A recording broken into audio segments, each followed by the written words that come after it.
Hello, I'm Chrissy Seaton and welcome back to my YouTube channel.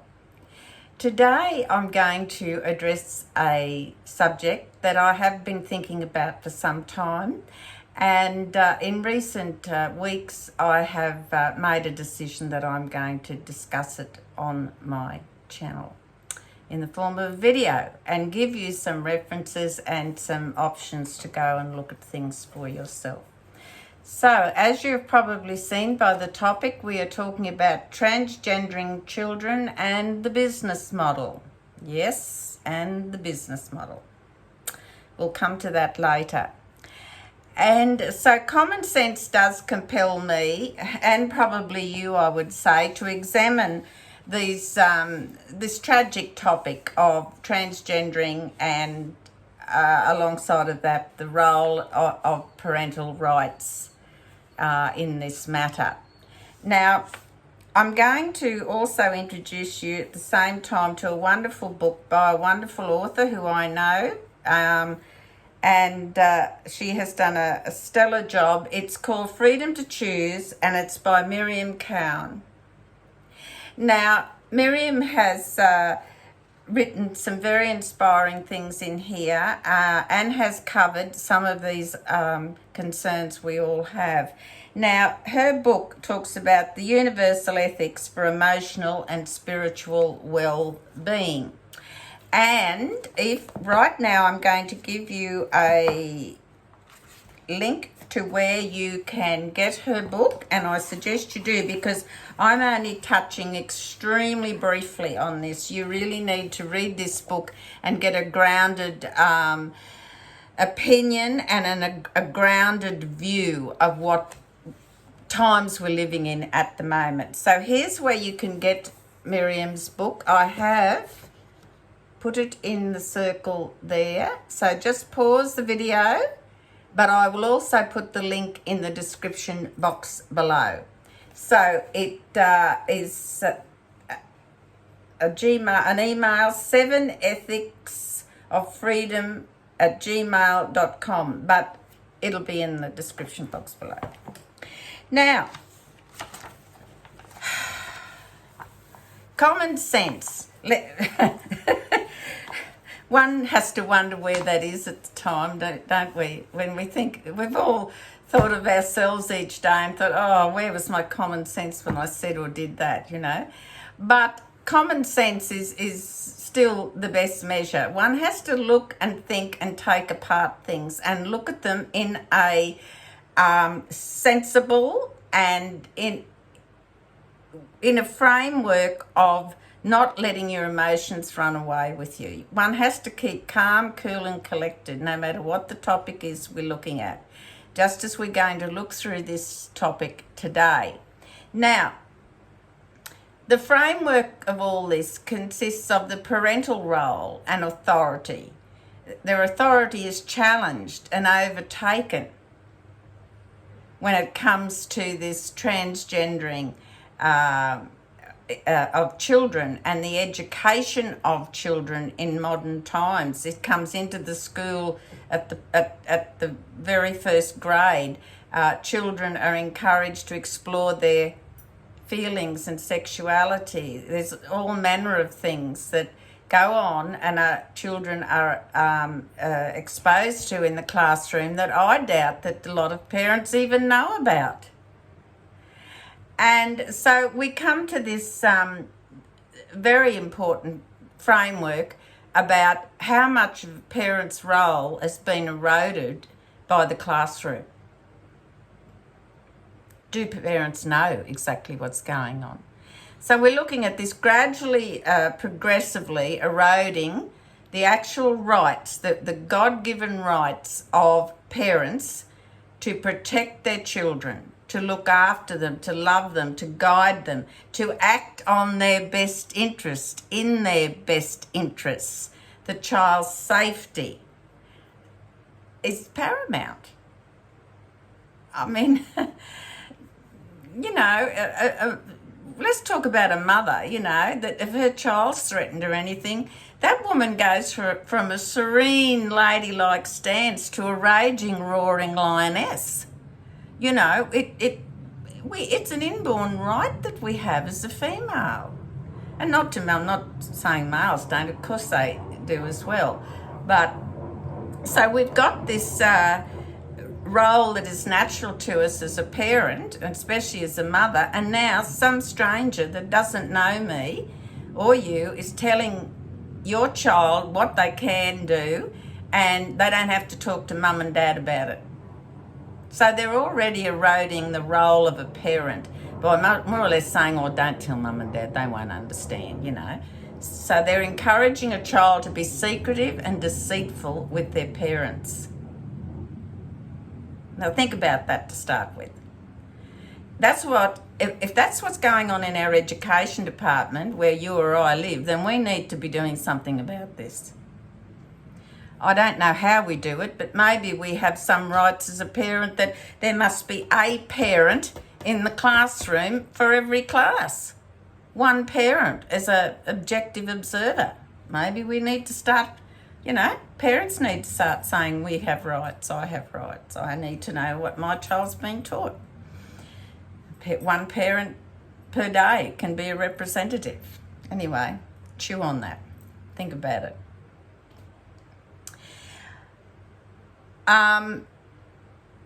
There's some concerns that are highlighted in Miriam Cowan's book, and a couple of them I'm just going to point out, read briefly, and we go over here and we say the tragic circumstances of many children. It is known that at the time of the exodus from Egypt, women, especially the mothers, were in the forefront of change because they, more than the fathers, felt the pain of what was happening to their children. The boys were being drowned in the Nile through Pharaoh's decree, and the girls were being lost to an alien culture. Is there a parallel to be drawn with what is happening to children these days? Pause and think. Are we drowning in dysfunctional, harmful and self-destructive behaviours? Is this an area about which women, and especially mothers, are more concerned than the rest of the population? Is there a connection between the vulnerability of girls and the attitude of mothers to protect their young? Did some mothers at a younger age have their own experience of female vulnerability? Would this have made them more sensitive to the tragedy of how their children's lives, whether sons or daughters, are being affected negatively by the surrounding current culture?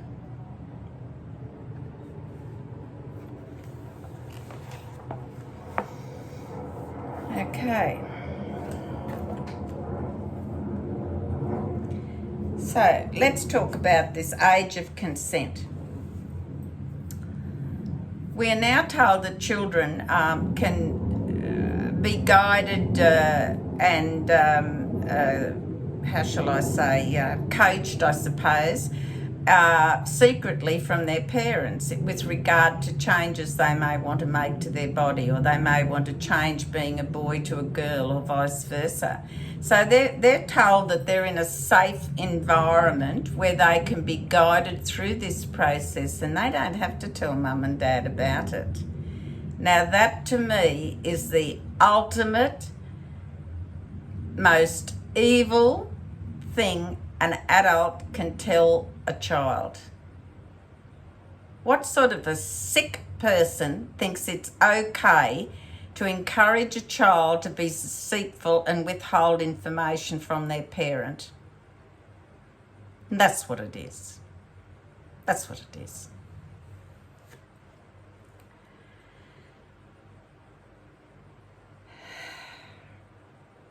So we're talking about, we're linking this to child abuse, what's going on. Children are being deceived in the classroom and outside the classroom, behind the parents' back. That's child abuse. And what else aren't parents told about? Narratives, descriptions, vocabulary, hidden messages, all sorts of deceptions and lies are being put forward to children and to make them feel they're in a safe space. I know. It renders one speechless, doesn't it? So I think as parents and grandparents, we need to be asking questions and saying, listen, I am the best decider of my child's protection and safe area. And you are. You gave birth to that child, especially the mother. You have every right to say, you have no business telling my child that there's no need to speak to me about concerns they have. That is absolute tripe. These narratives and descriptions and things that they talk to children about, parents have got no idea unless somebody's told them about it. Now, in this book, there's I'll refer you to page 124 up to page 133 in this book. That it's a small section, but I encourage you to read that thoroughly, because that is full of things that are thought-provoking and are going to send you thinking, I've got to be on my toes about this. I've got to talk to my children about this and say, look, if anything ever crops up and a teacher tells you there's no need to tell mum and dad about this, then that child needs to know that alarm bells need to go off in their head, and the first thing they do is run home and tell mum and dad about it. Mum and dad is the person they can trust and speak to. Now, I've given you the references, to those pages that I consider when you get this book, you should, spend time reading. That brings us now to another question here. Is pedophilia no longer a crime now? Because we have this notion now that a child's age of consent, we can now talk about a mature minor. Can one of you give me a definition about a mature minor? Well, I think the person with the child can decide that by the sounds of it, like the teacher or the person who's looking after them at the time, certainly not the parent. There wouldn't be too many parents that would give their child mature minor rights. Good heavens above. Can you imagine what you'd be encouraging your child to do? It'd be going against all your values. So what protections get given to these kids now if they've been designated a mature minor by either their school teacher or a support worker or whatever person? They've been given the right to be a mature minor. This is a whole new paradigm being introduced into society.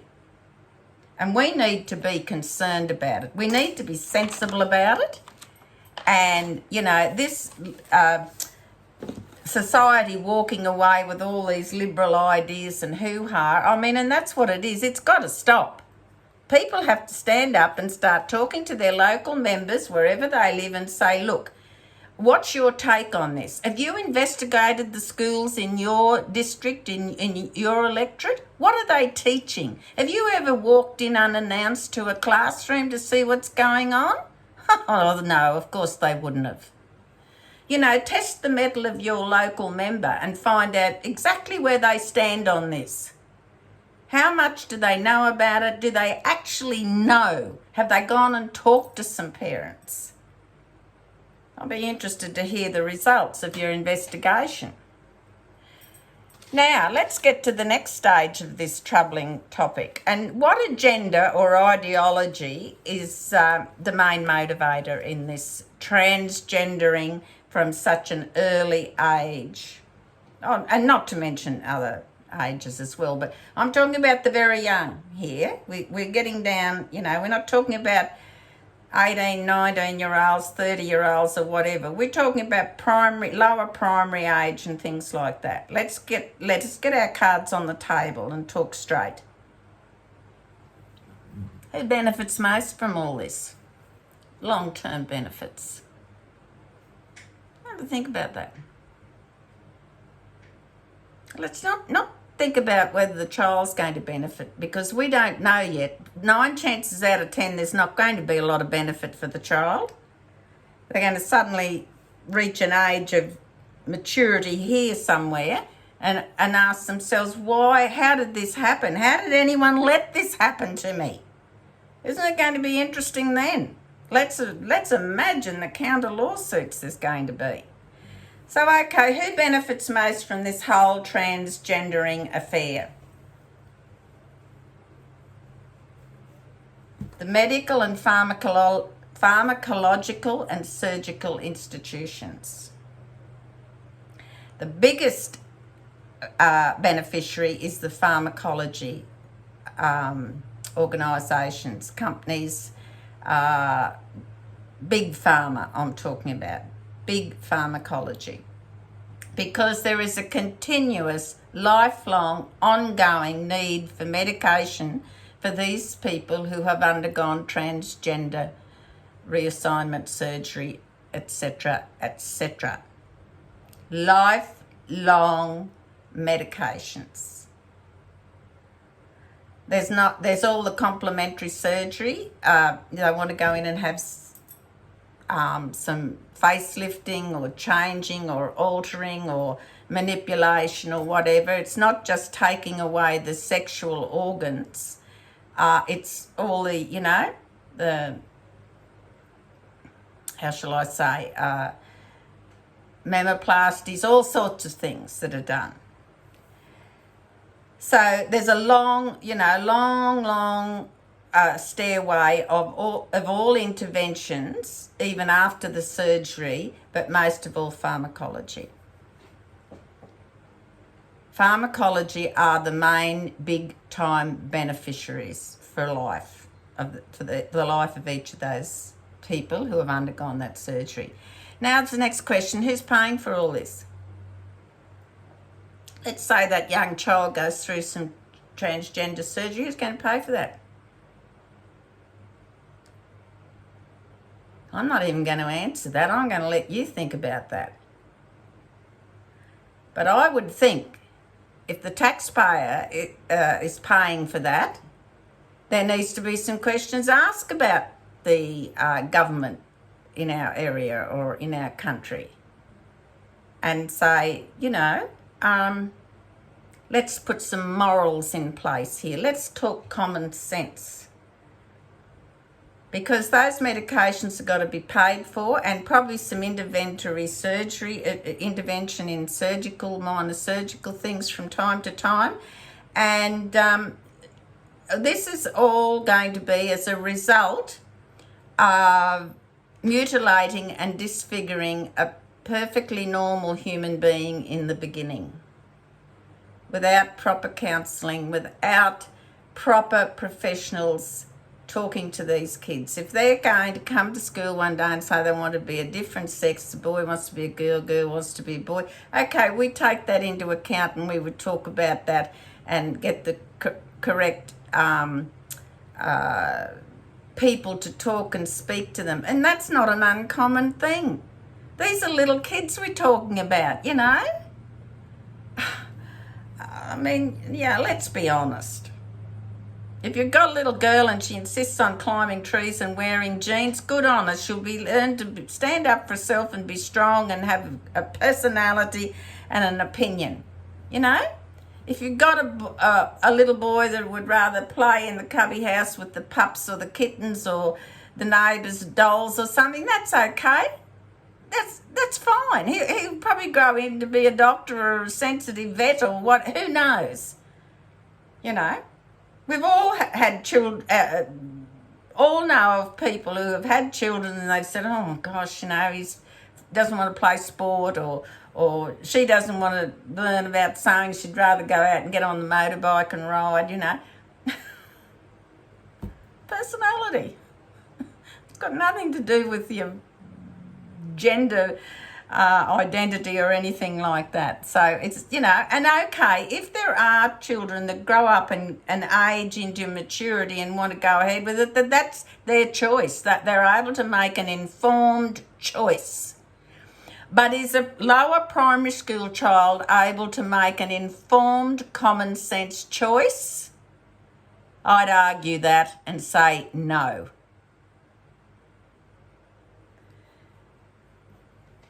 Now, once these children have had this debilitating surgery, they're sterile for the rest of their life. So we're reducing, you know, their ability down the track in life to make a decision and think, oh, I would like offspring. So you're ripping everything away from them. And we've got people out there saying that they know best how to handle this, parents don't. Now, I think on the face of what I've mentioned, and also I'm going to give you a link. I'm going to put a link in the description box below where you can go and watch a video. And if you do nothing else, you should just go and watch that video because it will open your eyes. And it talks in more depth and more deeper levels, put it this way, of stages that I've spoken about today. It's even more informative and shocking. So though I suggest after this, you go and watch that video and start thinking. So if you've got little children or grandchildren or whatever, you need to start being concerned about these things that are being taught and explained to children when you're not present, either as the parent or the grandparent. And you seriously need to start thinking about saying to your politician, there should be a parent in the classroom when these teachers are teaching. Parents have rights, and there needs to be a volunteer version of the parents' army. So none of this rot can go on. And that's what it is. It's rot. Absolute. You know, there's horror stories everywhere people can tell you about these transvestites coming into school, reading stories, showing them all these gaudy costumes and talking to them about how relationships develop and progress and things like that. It's creepy. It is creepy. Okay. So I would just say that there is a sinister force behind all this, and you need to take it seriously, and you need to talk to your local members about it. And I dare say there would be some of them that are scared to approach it too, because I mean it just opens up this whole drum of, you know, fanatics that are going around saying all sorts of unsubstantiated scientific facts. That's what it is. I mean, I'm a retired nurse. I've been there, I've done it, I've seen it. And half the things people are saying, they're either hiding the truth or they're twisting the truth when it comes to some healthcare things in relation to these issues of transgendering. You're mutilating a child's body. That's what it is. And you're doing it in the name of it's for the benefit of the child and it's legal. Well, you're not. You're criminals. That's what you are. I don't mind telling you. People who aid and abet this on these children without their parents' consent, these small children, are criminals and they need to be in jail. In the meantime, don't forget, go to the link I'm providing below and watch further information. Bye.